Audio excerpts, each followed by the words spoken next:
Chapter 26, Episode 7, Part 2.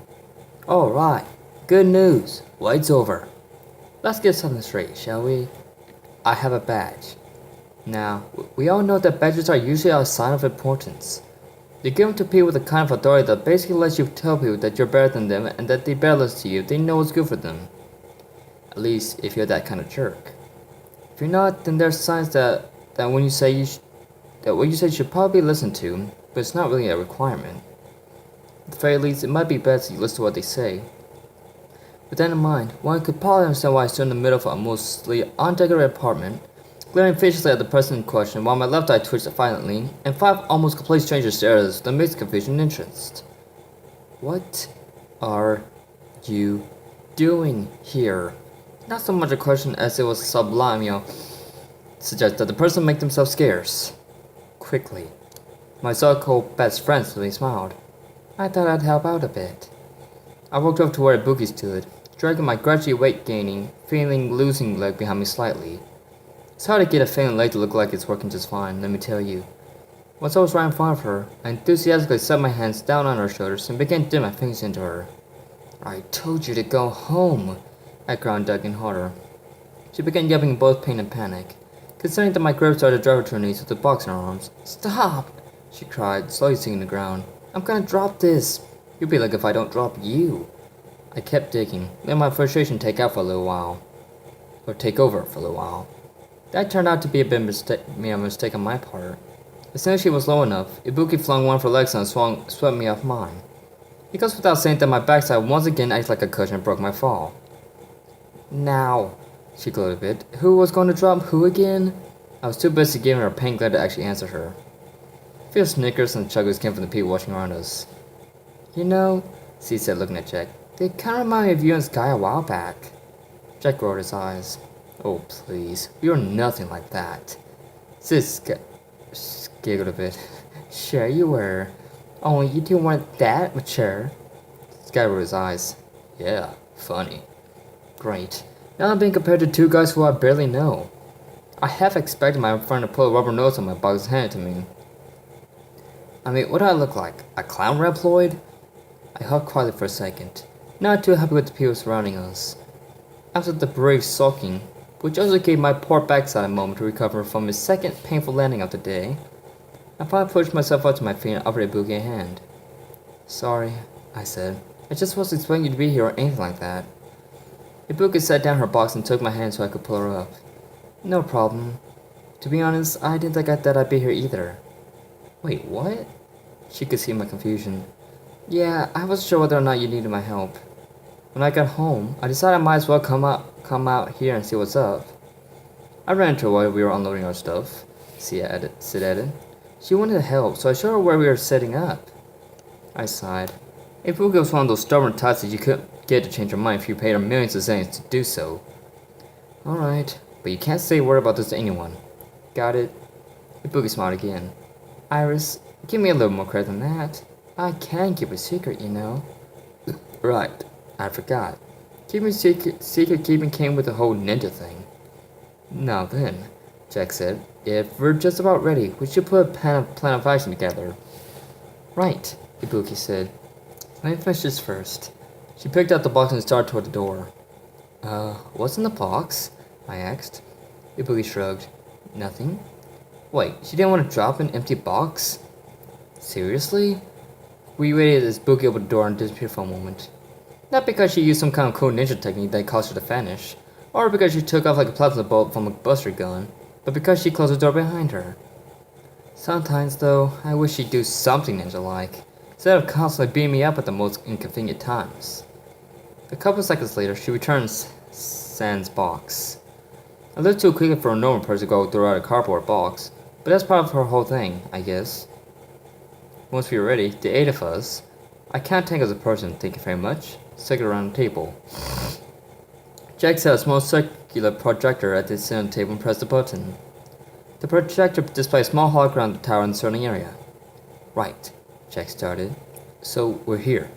He tapped on the image of the apartment complex we're in, causing it to light up. I think the best idea would be to get eyes all around the area.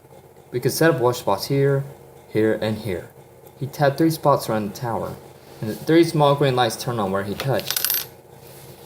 Okay, Sky said. So who gets to sit outside all day? Well, thank you. Bridge and I should be the ones on the outside. We're less likely to fall asleep. C scoffed. Gee, thanks. No, he's right, Sid said. He's more likely to get bored and fall asleep or something. This time, Jack was the one to scoff. Gee, thanks. I could go out too, Ibuki quickly offered, probably to try and steer away from an argument. I can keep watch over any blind spots you guys might have. Jack nodded. Good idea. Z, Sid and I stay here. We'll set up cameras near our positions. That way if we miss anything, you guys can let us know. We all nodded in agreement. That worked out pretty well for me. Is there anything you could do to help? I asked him. He made a response to raise the paw. I figured he was saying yes, but I had no idea what the paw meant. He waved it back and forth a bit before I realized what he was doing.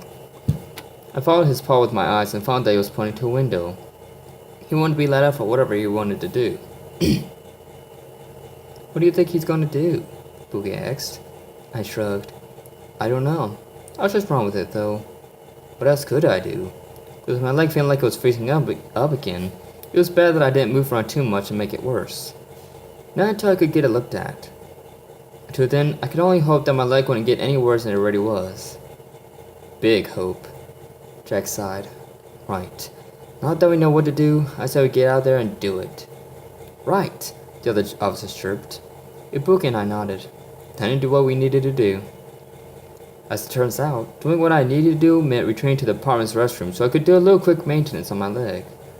Without my toolkit, which Genius left me at the dorm room back at Honey's HQ, the best I could do was whap my legs a few times.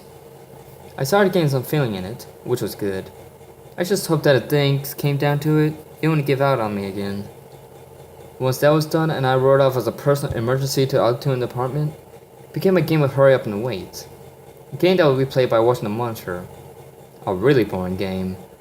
A couple hours passed where nothing happened in bunches. This happens sometimes, says in a rather laid-back tone. She examined the fingernail she just finished tending to. This is why most people hate stakeouts. Really? I asked. I thought it was because so many things happened it was almost impossible to keep track of it all. She laughed a bit. You and Sky would get along so well. Guy seems kinda aggressive.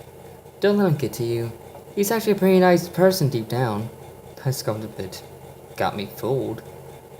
Amusing, said some paper person replied over the communicators, which I learned were featured on the badges. Why can't we have something like that? It's a little inconvenient to have to pick up a phone if I need to talk to someone important. Maybe you'd like to keep an eye out. It's not like we're trying to watch for an intergalactic criminal or something. I rolled my eyes. Yeah, nice guy. It was at that point that a knock came from the door. The three of us turned in reaction. I got up to answer it. Be careful, she said quietly. I nodded, but I didn't really see a point. After all, how many people in this area knew about any of us? Whoever was on the other side of the door knocked again, this time a little more urgently. I borrowed a fist with each cautious step, not really wanting to risk being caught off guard because of the fact that nobody was supposed to know that we were there. Once I got to the door, I stood up to the side that had the door's control panel. One hand came up to the panel, while the other was primed to potentially disengage some teeth. I pressed the door's button, waiting for it to slide over to someone unprepared for a bad day. Instead, when it opened, the three of us were greeted by a rather cheery, "Hey guys!" I rolled my eyes and relaxed. I thought the pit that could be behind the door. It would be the one person in the world who would not only spoil my surprise attack, but would also likely throw me out in the hallway and lock me out in one smooth motion. Seeing Sid, on the other hand, smiled brightly and responded at the same time. Hey! Buki walked in the room, a couple bags in her hands. I thought you guys might need some lunch, so I went out and got you guys some sandwiches. Cool, I said, following the food. Seeing Sid got up to join us while Buki set the food down. The second she did, though, she spun around and looked me in the eyes. Can I talk to you in private? That caught me off guard. Better than being caught like that at the door. Sure. Everything okay? Sid asked, kinda concerned. She showed a similar expression, but didn't say anything. Ibuki spun around again, this time meeting them with a sweet look that caught all of us off guard. Everything's fine. We just need to talk about something kinda important. She turned back to me. So, meet you in the hall? Okay, I said, making sure my tone made clear that I was kinda curious about whatever it was she needed to talk about. We made our way out the hallway, waiting until the door slid shut behind us before Ibuki said anything. Look, Iris, she said in a whispering tone. We've got a lot to talk about once this thing's over. But if what happened at the mall is any indication, this is probably going to be very dangerous. Are you sure you should be here right now? I nodded. Yeah, I'll explain later. For now, let's just say that I've got signed up an obligation to do this. It doesn't have anything to do with Burkina, does it? I could almost hear the cynicism in her voice. Right now, it does. But she's not exactly the whole reason I'm doing this. That being said, I'd rather you not get involved in more than you already are. Ibuki rolled her eyes. You really gonna tell him that after what I've seen and done, and after I've volunteered for this? I shrugged a little. You're my friend, and I don't want to see you get hurt. That prompted another eye roll, prompting me to defend my position. You may be a ninja and all, but you don't exactly have the kind of protection that I do. You saw what the guys we're working with can do. For all I know, things can only get more dangerous the further this thing gets, and the fact that I have a set of armor means I can take harder hits more often than you can. So then you're not planning on working on your defense. Instead, you're going to leave it all to something that can fail without a moment's notice and leave you more vulnerable than me. And I do have some protection. I had no answer for that. Maybe that was why she always won when it came to our sparring matches. Ibuki sighed. As stubborn as I said she was, she knew I was every bit the same. She turned up the box that I thought she'd thrown up, but instead left by the door and reached in, put out something I hadn't expected. Her gloves. Fingerless gauntlets that she wore whenever her clan gave her an assignment she needed to complete for them. Which made almost no sense. I mean, if she didn't want people to know she was a ninja, what the heck would she leave fingerprints everywhere when she's on a job? Anyway, that was probably her way of telling me that she wasn't going anywhere, whether I liked it or not. I'm not going anywhere, whether you like it or not. All that was. I took a deep breath, releasing a slow sigh. Fine, but you have to promise me that if things start getting out of hand, you'll get out right away. Ibuki rolled her eyes. I'm not you, Iris. I know how to get out when things are going to get bad. Gee, thanks. No problem. Now let's get back inside and have us some lunch. I know you haven't eaten since this morning. And how would you know that? Ibuki smiled. Because you just told me. The palm of my hand met half my face. That figures. Just kidding. With that, she walked back in the apartment. I followed right behind her, hoping that I could get both something to eat and figure out a way to get back at her for that. I had to stew over the last one a bit. I had to make sure my paycheck back was good. But first, lunch.